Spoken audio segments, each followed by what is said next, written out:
Well, what's going on there, everybody? Welcome back to the farm. So does anybody else feel like they spend all winter just waiting and waiting and waiting for spring to come, and then spring shows up and you just feel completely overwhelmed because all those things that you spent all winter thinking about you wanted to get done, now the time is here to do them and there's not enough time to get them all done? Well, that's me right now.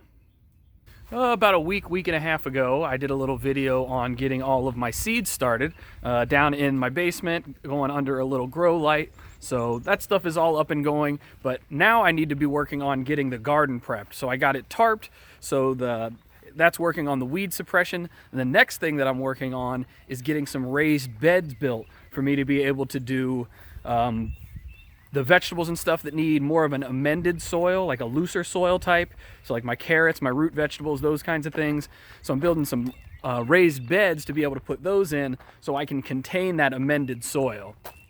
And if there's one thing that I've learned, this is my third year doing this really big garden. If there's one thing that I learned, no matter what it is that I do this year, even if I feel like I've got it down, knowing exactly what I want to do, what I want to change from the previous year, what I wanted to keep from the previous year, something is going to change next year. So I'm not putting these in with a great amount of permanence. The thought kind of is going to be that if I decide that, the location's not quite right for them, the size isn't quite right for them, that they're going to be easy to take out and move. And I kind of looked around and I haven't really seen anything else about, like, maybe you call it like modular gardening, but that's what I'm going to take a swing at building, and that's what I'm going to use. So a couple of days ago, we got these first couple of boxes put together. It was so unbelievably windy out here. I didn't even try to get any footage. Well, I tried, but it sounded completely awful. So didn't even do any footage. But we built these. So the actual physical garden bed is 3 feet across. The thought being that if I went any deeper than that, you'd lose your functionality of being able to reach across it, because it's already going to be down towards the ground, so you're already going to kind of be down on your hands and knees. I'm only doing them 2 boards high, so they're not going to be super deep. So if they're going to be that low to the ground, I want to make sure that there's still some comfortability of being able to reach out and get across and be able to plant all the way across the whole thing and not really lose the function of it.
So we're getting ready to call it quits for the evening, but with Dad's help, we got quite a few of them put together. And then the plan is we're going to use them here along the fence lines. All of this has always been dead space, and I haven't really been able to use it for anything. So these big long boxes are going to make great use of this, like I said, this dead space that runs along the fence line here. So we'll see you guys tomorrow. So yesterday has turned into today. We're back out here this morning. Dad has come back over. We're going to start laying the boxes in place. And then once we start getting the boxes in place, I will talk a little bit how we are going to get them connected together to make sure that they don't bow out and still be able to keep that little bit of like modularity that I talked about. So like I mentioned earlier, they're not going to be in with a great amount of permanence, but we'll talk about all that here in a minute.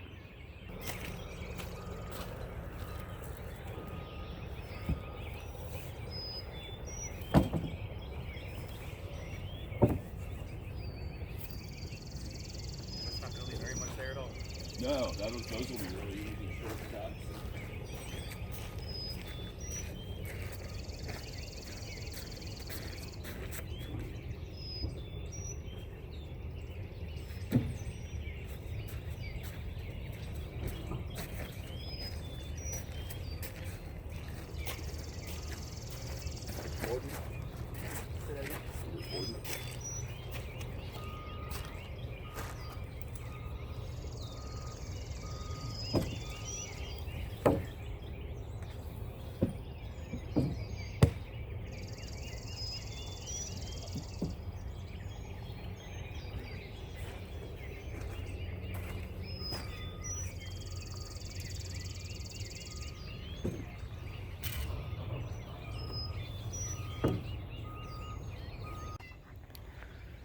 So now that a lot of the boxes are in place, going down the fence line here, we will continue down that back side as well. But now that these boxes are in place, the thought is we should be able to use these cross members from the boxes both above and beneath to be able to toe nail them or toe screw them, you know, here from an angle or from the inside from an angle, to keep the boxes from bowing out, you know, once they're full of dirt and everything. So we're going to use the structure from the frames being stacked on top of each other so we don't have to go and add extra cross members on the inside. At least that's our thought. All right, quick update. You guys know, if you follow my channel, that when me and Dad get together, we just get to working and I don't get to filming. So far we have gotten down the whole length of, I guess that's the south side of the garden. We've got it leveled up as close as we're going to get it to leveled up. So our whole idea is we aren't putting any posts or anything in the ground. Everything's sitting right on top of the ground. So nothing is very permanent. But what we did do is we came through with blocks on the inside to strap the boards together and to pull them together so we have a nice flat surface across the front all the way down. So it pulls those boards together this way and also this way to make sure that everything is very even with each other, so it looks nice. And then we stretched a string, stretched a string down it to get it pretty close to straight and pretty close to level. And then down here on the far end, I guess this is the west side of the garden, the ground is quite a bit more uneven. So we're gonna have a little bit more blocking and a little bit more dirt moving to do down here, but you keep chipping away at it.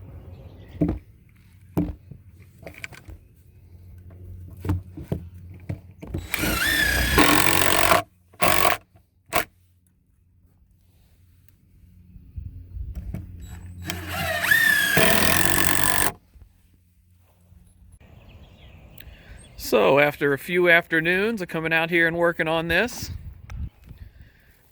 we got the boxes in all the way around the garden. Well, everywhere we're going to put them in around the garden.